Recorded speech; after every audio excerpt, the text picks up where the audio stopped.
అందరికీ నమస్కారం అండి. నేను మీ ముమ్మారెడ్డి ప్రమోద్ కుమార్. ఈ వీడియో వచ్చేసి మన డిప్యూటీ సీఎం అయిన పవన్ కళ్యాణ్ గారికి సనాతన ధర్మం గురించి మీరు చాలా గొప్పగా మాట్లాడితే సరిపోదండి, దాన్ని అమలు చేసే విధానంలో మీరు విఫలమైనారని స్పష్టంగా తెలుస్తుంది.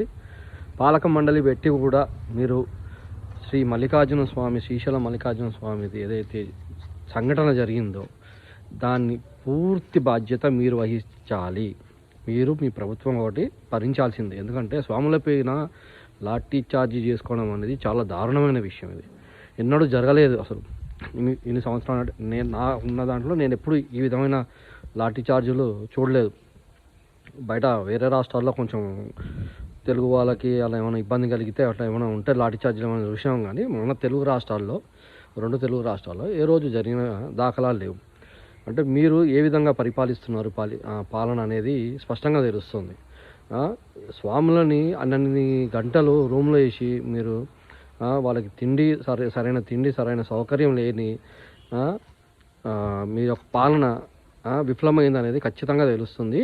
స్వాముల ఉసురు ఊరికే పోదండి, మేము చెప్తున్నాను. ఖచ్చితంగా దీనిపైన మీరు చర్యలు తీసుకోవాలి. తగిన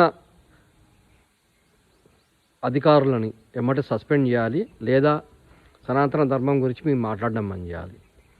ఉట్టి మాట్లాడడం కాదు, చేతల్లో నేను చేయి చూపించినాను చేసి ప్రజలకు చెప్పాలి. ఇప్పటిదాకా మీరు ఎక్కడి ప్రెస్ నోట్ అనేది విడుదల చేయలేదు సరిగ్గా, దాని గురించి మీరు స్పందించలేదు. ఇది ఇంకా చాలా బాధాకరం. అది తప్పులు ఎవరు జరిగారు, ఎవరు చేశారు ఏంటనేది మీరు ఆరా తీసి దాని మీద ఒక ప్రెస్ నోట్ అనేది రిలీజ్ చేయాలి. దానికి చర్యలు లేవు. ఏమనుకుంటున్నారో నాకు అర్థం కావట్లేదు. సామాన్య ప్రజలు ఇంత ఇబ్బంది పడుతున్నారు. కార్తీక మాసంలో కూడా చాలా ఇబ్బంది పడతారు.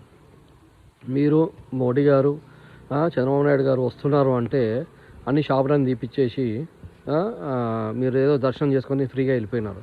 మరి దాంట్లో ఉన్న ఇబ్బందులు ఏంటి, అవన్నీ మీరు తెలుసుకున్నారా? తెలుసుకోలేదు. కార్తీక మాసంలో మీరు రండి, సామాన్య భక్తుడిలాగా రండి శ్రీశైలంకి. అప్పుడు మీకు తెలుస్తుంది. ఒక ట్రాఫిక్ వ్యవస్థ సరిగా లేదు, పోలీసుల వ్యవస్థ సరిగా లేదు. అక్కడ ఎంత ఇబ్బంది పడుతున్నారో సామాన్య ప్రజలు మీరు తెలియదు. నిదర్శనం నిన్న జరిగిన సంఘటనే. ఇంత దారుణమైన సంఘటన నేను ఇప్పటిదాకా చూడలేదు. దయచేసి దీని మీద ఏదైనా కఠిన చర్యలు తీసుకొని దాని తర్వాత సనాతన ధర్మం గురించి మాట్లాడితే బాగుంటుందని నా యొక్క మనవి.